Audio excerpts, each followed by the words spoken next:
Hello बच्चों, तो आप प्रश्न को देखते हैं। किसी विद्यालय के विद्यार्थियों से एक आधार वाले बेलनाकार कलमदानों को गत्ते से बनाने और सजाने की प्रतियोगिता में भाग लेने के लिए कहा गया।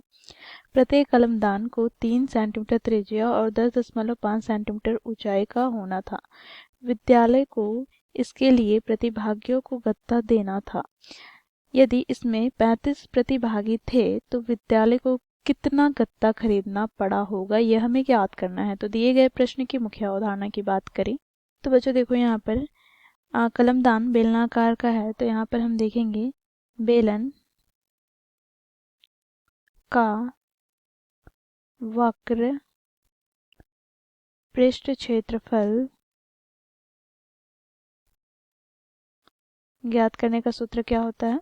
तो देखो यहाँ पर 2 गुनी पाई आर एच, जहाँ पर आर क्या है तो बेलन के आधार की त्रिज्या और एच क्या है तो ऊंचाई। इसी प्रकार बच्चों देखो, यहाँ पर बेलन के आधार की बात करें तो ये वृत्ताकार होता है, और यहाँ पर वृत्त का क्षेत्रफल ज्ञात करने का सूत्र होता है पाई आर स्क्वायर। तो इस मुख्य अवधारणा की सहायता से हम दिए गए प्रश्न को हल करेंगे। देखो यहाँ पर हमें इस कलमदान की त्रिज्या दे रखी है 3 सेंटीमीटर। तो यहाँ पर हम लिखेंगे क्योंकि त्रिज्या जिसे हम आर से प्रदर्शित करते हैं यह हमें दिया गया है 3 सेंटीमीटर। तथा बच्चों देखो यहाँ पर इसकी ऊंचाई हमें कितना दे रखा है तो 10.5 सेंटीमीटर। तो यहाँ पर हम लिखेंगे तथा ऊंचाई जिसे हम एच से प्रदर्शित करते हैं यह प्राप्त हो जाएगा 10.5 सेंटीमीटर। अब बच्चों यहाँ पर हम कलमदान का पृष्ठ क्षेत्रफल ज्ञात करेंगे। तो यहाँ से लिखेंगे कलम दान का पृष्ठीय क्षेत्रफल बराबर क्या हो जाएगा।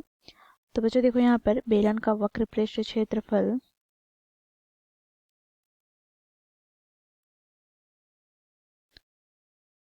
प्लस का क्या होगा तो बेलन के एक आधार का पृष्ठ क्षेत्रफल, क्योंकि जो ऊपर का जो है आधार वो तो खुला है ना, क्योंकि हम उस पर पेन रख रहे हैं। तो यहाँ से हम लिखेंगे वृत्ताकार आधार का पृष्ठ क्षेत्रफल। तो बच्चों देखो, बेलन का वक्र पृष्ठ क्षेत्रफल ज्ञात करने का सूत्र होता है 2 गुनी पाई आर एच प्लस वृत्त का क्षेत्रफल होता है पाई आर स्क्वायर। दोनों पदों से हम पाई आर उभयनिष्ठ लेंगे तो यहाँ से हमें प्राप्त हो जाएगा 2 गुनी एच प्लस यहाँ से हमें प्राप्त हो जाएगा आर।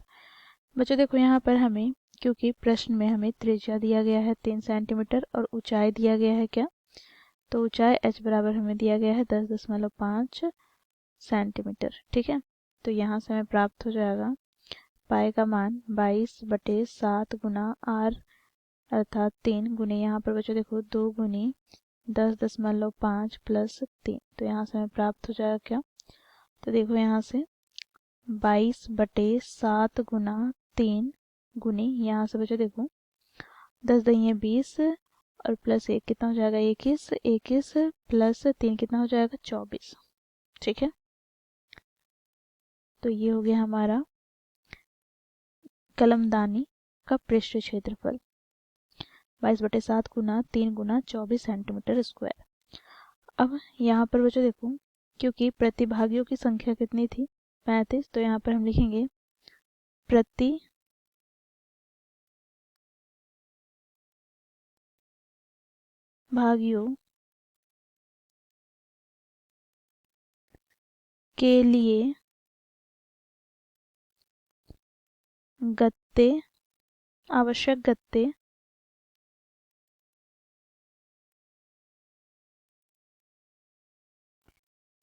का क्षेत्रफल जो विद्यालय द्वारा दिया जाएगा वो कितना हो जाएगा। तो देखो प्रतिभागियों की संख्या 35 है, गुना में यहाँ पर बच्चों देखो ये जो कलमदानी है इसका क्षेत्रफल तो 22/7 गुना 3 गुना 24 सेंटीमीटर स्क्वायर। तो यहाँ से हमें प्राप्त हो जाएगा देखो 7 × 5 = 35 तो यहाँ से इसे हम गुना कर लेते हैं। तो यहाँ से हमें प्राप्त हो जाएगा बच्चों, देखो 5 गुना 22 हमें प्राप्त हो जाएगा 110 गुना, यहाँ से बच्चों देखो 24 दिया 72, इसे गुना करते हैं तो यहाँ से हमें प्राप्त हो जाएगा 7920 सेंटीमीटर स्क्वायर।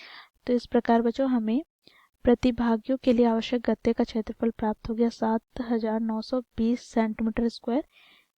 इतना ही गत्ता विद्यालय द्वारा खरीदना पड़ेगा। तो इस प्रकार बच्चों हम लोगों ने मुख्य अवधारणा की सहायता से दिए गए प्रश्न को हल किया। आशा करती हूँ आप लोगों को यह प्रश्न समझ में आया होगा। धन्यवाद।